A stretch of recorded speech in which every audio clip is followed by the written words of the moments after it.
Hello, Brittany Cano here, holistic nurse and life coach. So today we're going to talk about what gets in the way of having the life that you dream of, really having those things or being that you desire and how to befriend it. So when my journey began into the wellness, into health, really into transformational work, personal growth, I had a friend who would call me up when I'd get off night shift. I'd be driving home from Okeechobee because I was working out there on a travel assignment. And he would ask me, Britt, what do you want for your life? What do you really want for your life? And so I'm going to ask you this morning or afternoon, whenever you're listening to this, what do you really want for your life? At that time, I had not really spent any time thinking about that. I was in autopilot. My routine was to work at the hospital and hang out with my friends. That was really my life. That was my routine. So maybe your life is work and taking care of the kids, work and taking care of the parents. And that's every single day. I can totally relate. That was my life. That's pretty much what it consisted of it. And as he started asking me those questions, I started asking myself, what do I really want? And I realized I wanted to travel more. I really wanted a better relationship with myself. I wanted to take care of myself better. I wanted to eat better. I wanted to exercise. I wanted to not feel so bad. And at the time I didn't realize it was shame. There's this notion that something was wrong with me or that there was parts of myself that I kind of needed to just kind of hide away, tuck away and just ignore. But through these self-inquiry, through the questions of what do I really want for my life, I realized that I wanted something other than the way I was living.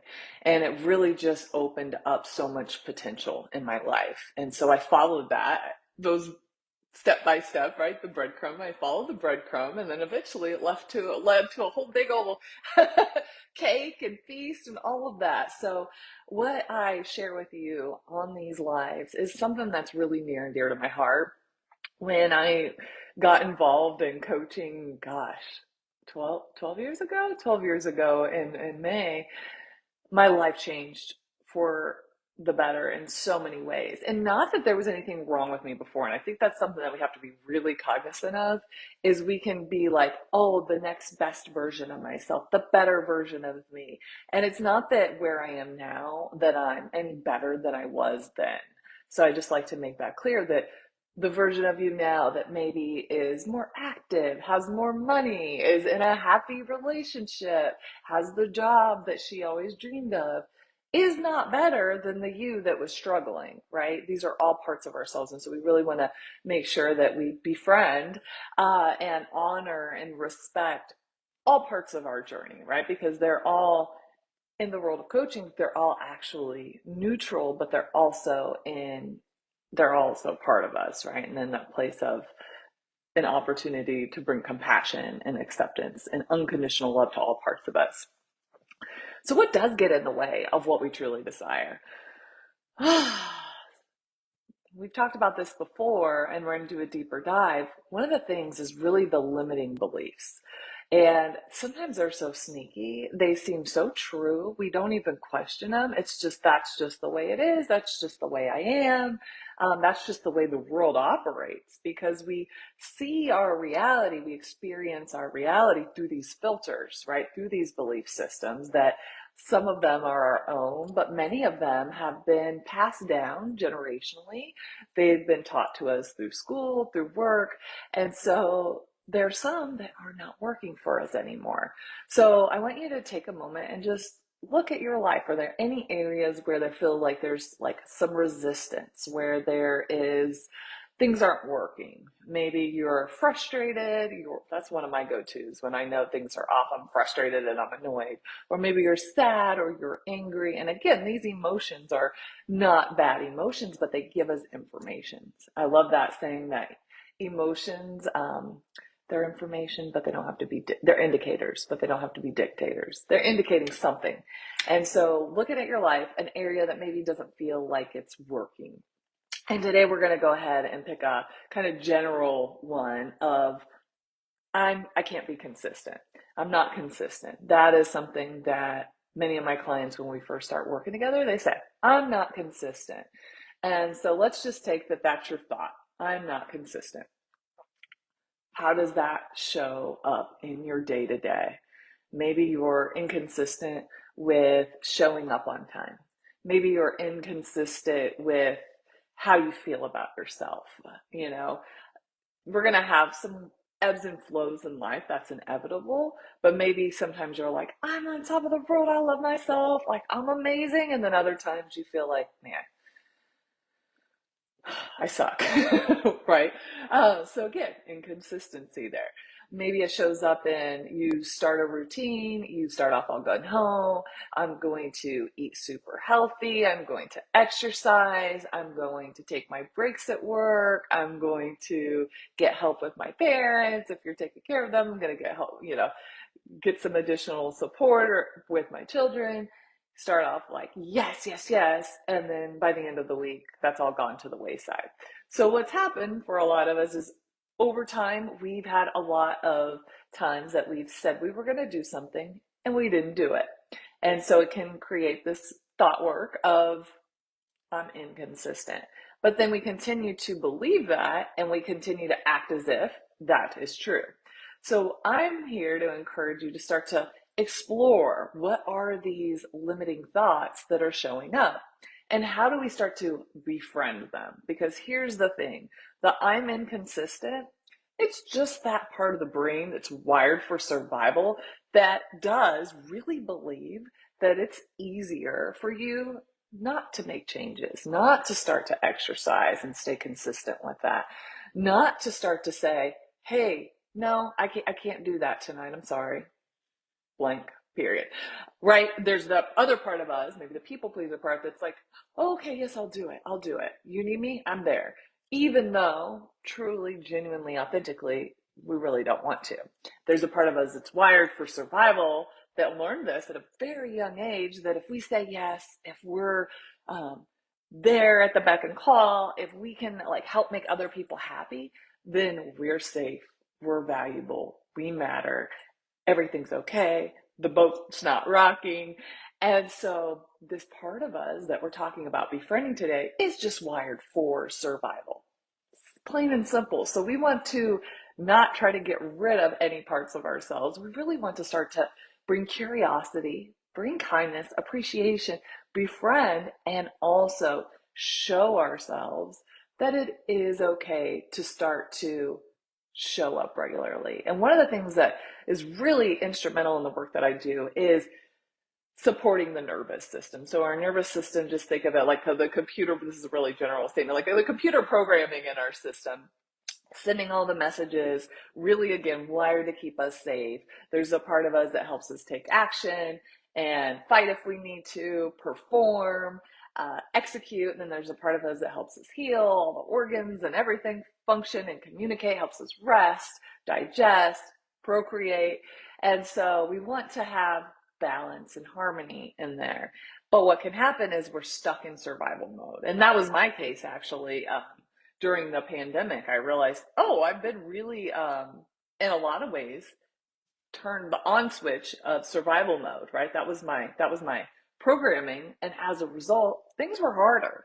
So it's really important to, when we're creating changes, honor our nervous system and also maybe just meet ourselves where we're at, kind of crank the knob up or down, depending on what we're working on incrementally instead of these big, hard, you know, it's 100% this way. It's 100% this way, right? This black and white, this bipolar thinking.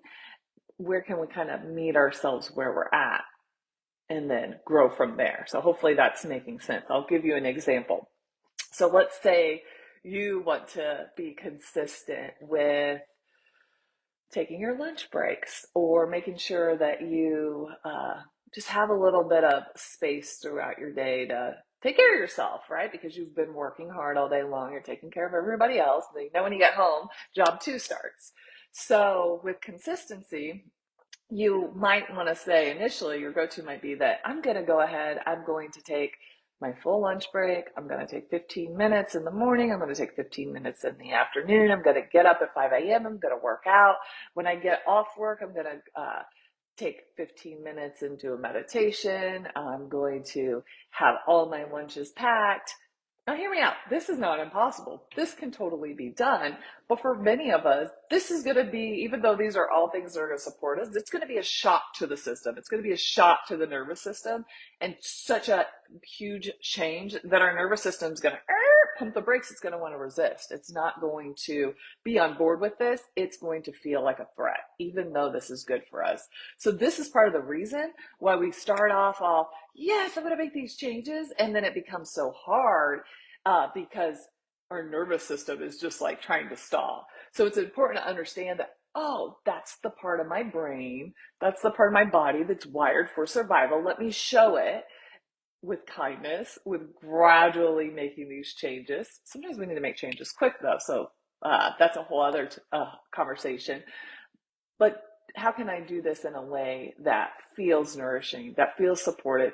And our mind is so important in this, right? Because if I am tiptoeing around believing that I can't, right? In that I'm staying consistent, if there's this chatter, right?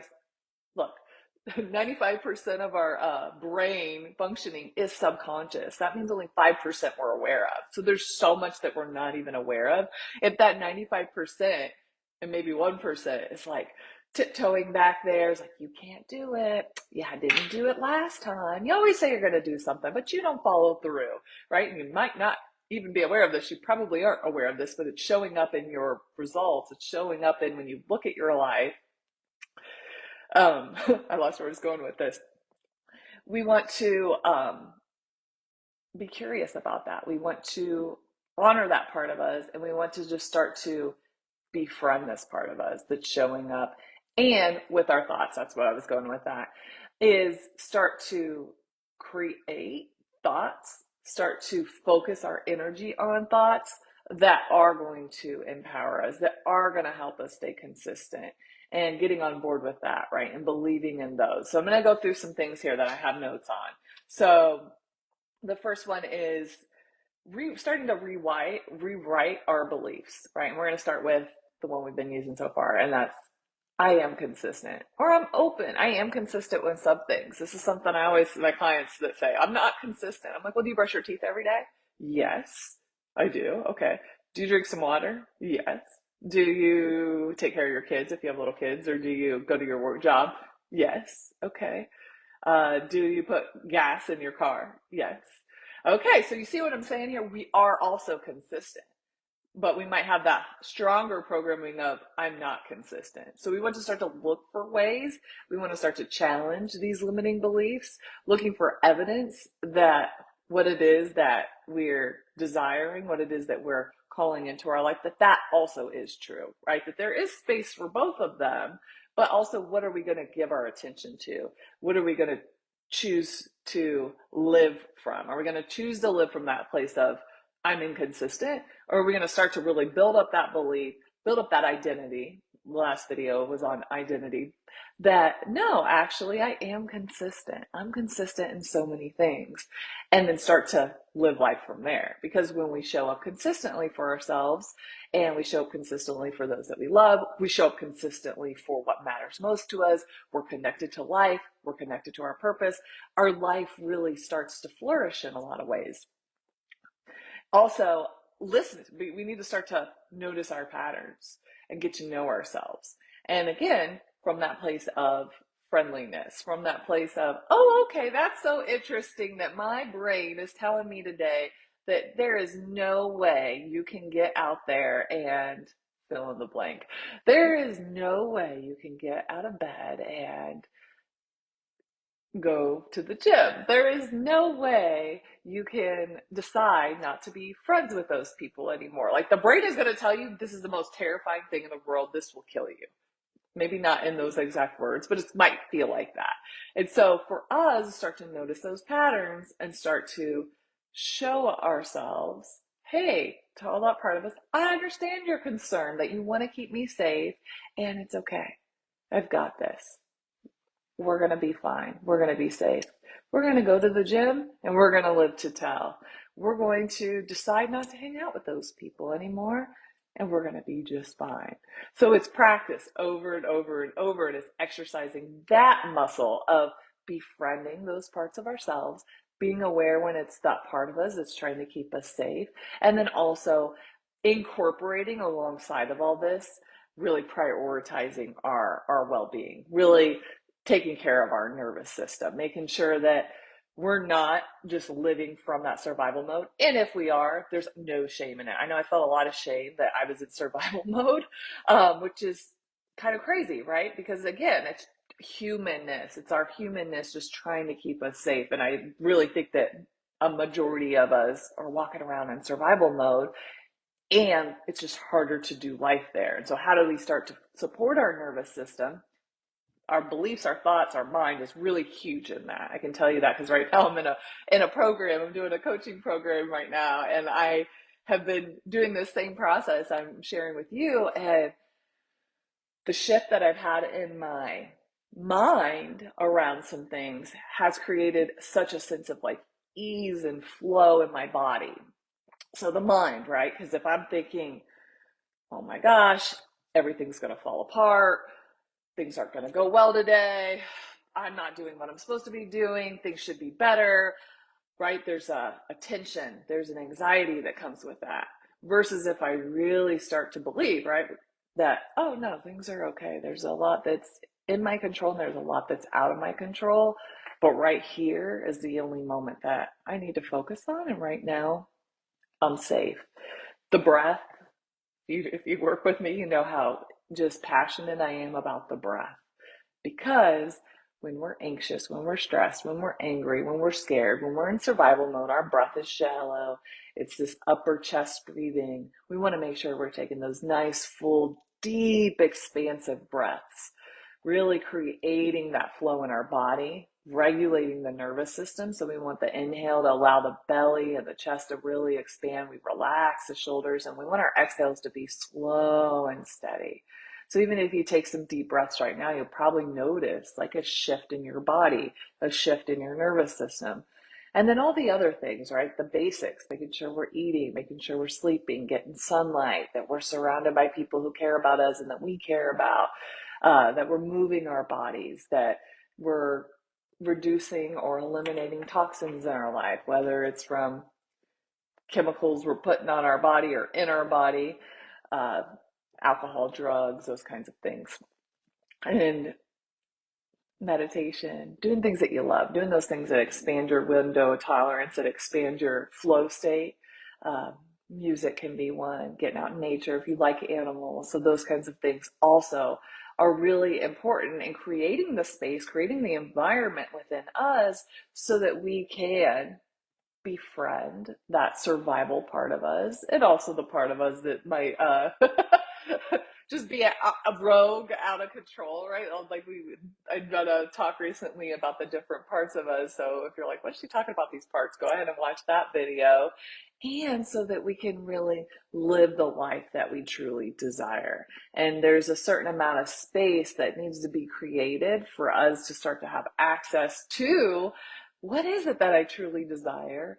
And then to be able to incrementally, gradually, in a process that feels natural, organic, safe, nurturing, create and live the life that you are here to live.